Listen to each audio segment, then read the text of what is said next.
पाकिस्तान में एक बार फिर मचा है राजनीतिक भूचाल। सरकार और सेना आ गई आमने सामने। शहबाज शरीफ और आर्मी चीफ मुनीर के बीच जबरदस्त तनातनी। क्या पाकिस्तान में सेना सरकार की नहीं सिर्फ अपनी चलाने पर आमादा है? भारत से युद्ध की गलती पाकिस्तान को भारी पड़ रही है। उसके कई एयरबेस तबाह हुए हैं तो कंगाल पाकिस्तान में अब भूखे मरने की नौबत आ गई है।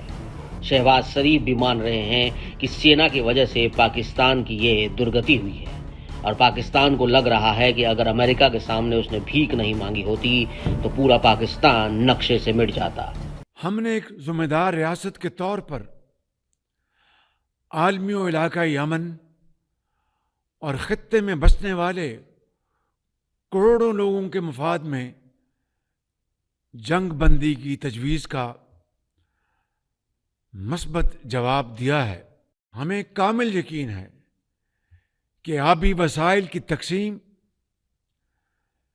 जम्मू और कश्मीर के तनाज़ा समेत तमाम तस्वीयातल मसाइल इंसाफ के तकाज़ों के मुताबिक हल करने के लिए पुरअमन मुज़ाकरात का रास्ता अपनाया जाएगा। इस मौका पर मैं सदर ट्रंप का खुसूसी शुक्रिया अदा करना चाहता हूं, जिन्होंने जंग बंदी के लिए मुखलिसाना किरदार अदा किया। ये पहली बार नहीं है कि पाकिस्तान की सेना ने वहां की सरकार को बेइज्जत किया है। लोकतंत्र के मामले में पाकिस्तान का रिकॉर्ड काफी खराब रहा है। पाकिस्तान में पीएम वही बनता है जिसे सेना बनाना चाहे, और यही सेना प्रमुख जनरल आसिम मुनीर ने इमरान खान को पीएम पद से हटाए जाने के बाद शहबाज शरीफ को प्रधानमंत्री बनाया था। अगर शहबाज शरीफ आज पीएम की कुर्सी पर बैठे हैं तो जनरल मुनीर के आशीर्वाद के बिना नहीं हो सकता, और सेना प्रमुख जब चाहे प्रधानमंत्री को कुर्सी से हटा सकता है।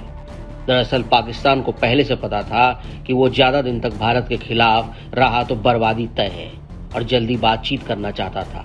इसलिए आईएमएफ से कर्ज की किश्त पाने के लिए उसकी सबसे बड़ी शर्त भी यही थी कि पाकिस्तान युद्ध विराम के लिए सहमत हो। लेकिन कहा जाता है कि जनरल मुनीर इस बात को मानने को तैयार नहीं थे, क्योंकि मुनीर के लिए युद्ध विराम मुश्किल है, क्योंकि उसके पास फेस सेविंग के लिए कुछ नहीं है। और शायद इसी टकराव का नतीजा है कि पाकिस्तान ने फिर कायरता दिखाई और पहले सीज फायर की बात कर रात में ड्रोन अटैक शुरू कर दिया। भारत पाकिस्तान से पूरी तरह वाकिफ है, और यही वजह है कि पाकिस्तान के हमलों का तुरंत और सटीक जवाब दिया गया। पाकिस्तान पीएम शहबाज शरीफ संसद में भाषण दे रहे थे, लेकिन उनकी टांगें कांप रही थी। वो पूरी दुनिया को बताना चाहते थे कि पाकिस्तान को इस हालत तक पहुंचाने में जनरल मुनीर का ही हाथ है, और मुनीर की वजह से ही ऐसे हालात पैदा हुए। और आतंकियों को पाकिस्तानी सेना का समर्थन इसी बात को दर्शाता है कि भारत में आतंकवादी हमलों और उसके बाद भारतीय सेना के एयर स्ट्राइक के लिए पाकिस्तान जनरल ही जिम्मेदार है। इसलिए अब लगता है कि आने वाले समय में एक बार फिर पाकिस्तान सरकार और सेना के बीच टकराव होने वाला है, और भारत से पिटने के बाद अब पाकिस्तान में गृह युद्ध की आशंका भी बढ़ गई है।